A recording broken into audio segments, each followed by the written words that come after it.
আজকে ক্লাস 8 থেকে একটা অঙ্ক করছি। সবাই বলে খালি 9-10 অঙ্ক করান, 6-7 অঙ্ক কেন করাই না। তো ভাবলাম ঠিক আছে আজকে কয়েকটা অঙ্ক করি ক্লাস 8-এর। তো তাই আজকে ক্লাস 8-এর অঙ্ক নিয়ে বসলাম। কি বলেছে অঙ্কটাতে? বলেছে নিম্নলিখিত সংখ্যাটিকে আদর্শ আকার বা স্ট্যান্ডার্ড ফর্মে প্রকাশ করো। একটা সংখ্যা দিয়েছে, এই সংখ্যাটা হচ্ছে দশমিক বিস্তারযুক্ত একটা সংখ্যা। এটাকে আদর্শ আকার বা স্ট্যান্ডার্ড ফর্মে প্রকাশ করতে বলেছে। তো সংখ্যাটা কি দিয়েছে? সংখ্যাটা দিয়েছে 0. তারপর কটা জিরো দেখো, 1 2 3 4 5 6 7 8 9 10 11। 11টা জিরো, দশমিকের পর 11টা জিরো, তারপর দেওয়া আছে 85। ঠিক আছে? তো এটাকে আমরা স্ট্যান্ডার্ড ফর্মে কীভাবে নেব? তো প্রথম বলে রাখি স্ট্যান্ডার্ড ফর্ম জিনিসটা কি। স্ট্যান্ডার্ড ফর্মে হলো এই যে দশমিকটা আছে না, সহজ ভাষায় আমি বলি, দশমিকের পরে শূন্যগুলো আরম্ভ হয়েছে, শূন্য শেষ হয়েছে, লাস্ট যে শূন্যটা তার পরে যে অঙ্কটা আছে তারপর অঙ্কটা পার করে এখানে দশমিকটা স্থাপন করতে হবে। এই যে এই দশমিকটা আছে, এটা এখান থেকে আমার কোথায় নিতে হবে? 8-এর পরে। ঠিক আছে? তো তখন সংখ্যার রূপটা কীরকম হবে সেটা আমার বের করতে হবে।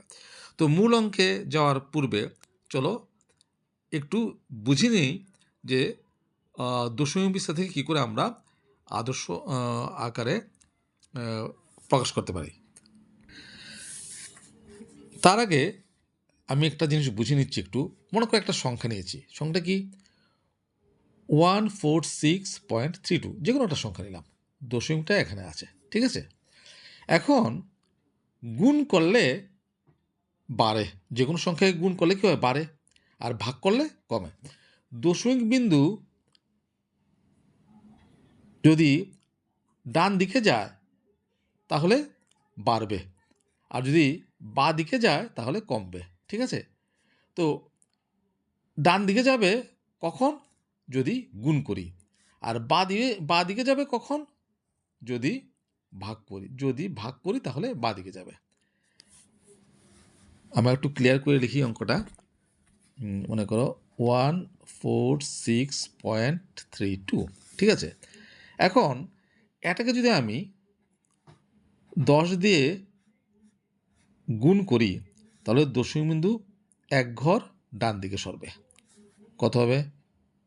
এটা তখন হবে 1463.2, অর্থাৎ সংখ্যাটা কিন্তু বেড়ে গেল, বড় হয়ে গেল। ঠিক আছে? আবার এই সংখ্যাটাকে যদি আমি 10 দিয়ে ভাগ করি তো দশমিক বিন্দু এক ঘর বাঁ দিকে সরবে, এখানে চলে আসবে।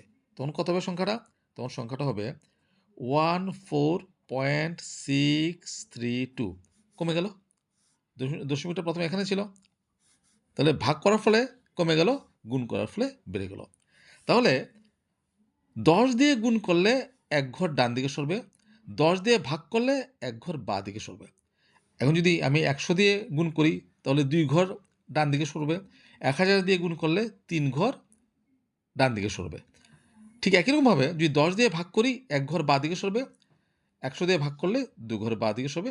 এইভাবে আমি দশমিক বিন্দুটা অবস্থানটা পরিবর্তন করব। তাহলে এই অঙ্কটাতে আমি কি করব দেখো। আচ্ছা,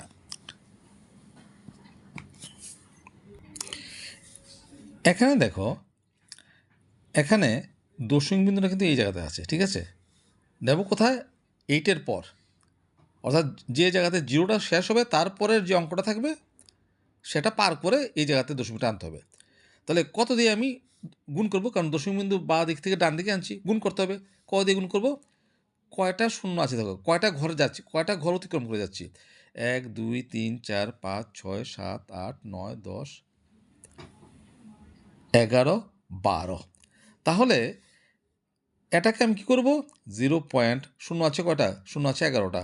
1 2 3 4 5 6 7 8 9 10 11। 1 2 3 4 5 6 7 8 9 10 11 আর 11। আচ্ছা, আর আছে 8, 5। তাহলে তাকে কত দিয়ে গুণ করতে হবে? তাকে গুণ করতে হবে 10^12 দিয়ে। কয় ঘর আনলাম ডান দিকে? 12 ঘর। দেখো 12 ঘর কিন্তু হলো 1, 2, 3, 4, 5, 6, 7, 8, 9, 10, 11, 12। যেহেতু 12 ঘর ডান দিকে সরাবো, সেই জন্য আমি আমার গুণ করতে হবে কত দিয়ে? 10^12 দিয়ে। আচ্ছা, এখন প্রশ্ন হচ্ছে এই যে 10^12 আমি এখানে আনলাম, এখানে তো কোনো 10^12 ছিল না, এটা তো বেশি এনেছি। কাজেই এটা যদি আমি এইভাবে শুধু লিখি তাহলে কিন্তু মানের পরিবর্তন হয়ে যাবে। কাজে আমার কী করতে হবে? এটাকে আমার নিচে 10^12 দিয়ে ভাগ করতে হবে। কেন? কারণ এটা যদি কাটাকাটি যায় তাহলে আগের অঙ্কটা আমি ফেরত পাই কি না? নাহলে কিন্তু মানের পরিবর্তন হয়ে যাবে। আচ্ছা, এখন এটাকে আমি একটু ব্র্যাকেট দিয়ে রাখি। কেন? কারণ এই অঙ্কটা আমি করব। তাহলে আমি আগেই বলেছি যে গুণ 10 দিয়ে গুণ করলে 1 ঘর ডান দিকে সরবে, আর 10^12 দিয়ে গুণ করলে 12 ঘর ডান দিকে সরবে। তো 12 ঘর ডান দিকে সরলে কত হবে? দেখিয়েছি একটু আগে যে 1, 2, 3, 4, 5, 6, 7, 8, 9, 10, 11, 12 এখানে আসবে 10^12, তার মানে 12 ঘর পার হয়ে, তাহলে 8.5 হয়ে গেল। এতকে 10^12 দিয়ে গুণ করার ফলে এত হয়ে গেল। নিচে কত আছে? নিচে আছে 10^12 ইজ ইকুয়াল টু 8.5 ইন্টু, এখন দেখো এটাকে আমার উপরে আনতে হবে। উপরে আনলে নিয়মটা কি? কিছুই না, যে 10-এর যে পাওয়ারটা আছে এই পাওয়ারের চিহ্নটা পাল্টে যাবে।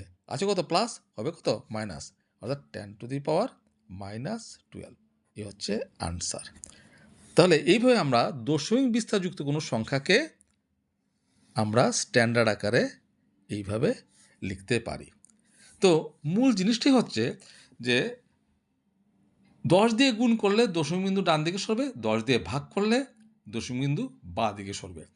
যদি 100 দিয়ে গুণ করি ডান দিকে 2 ঘর, 100 দিয়ে ভাগ করলে বাম দিকে 2 ঘর, এইভাবে আমার এগোতে হবে। তো আশা করি তোমরা অঙ্কটা বুঝতে পেরেছ।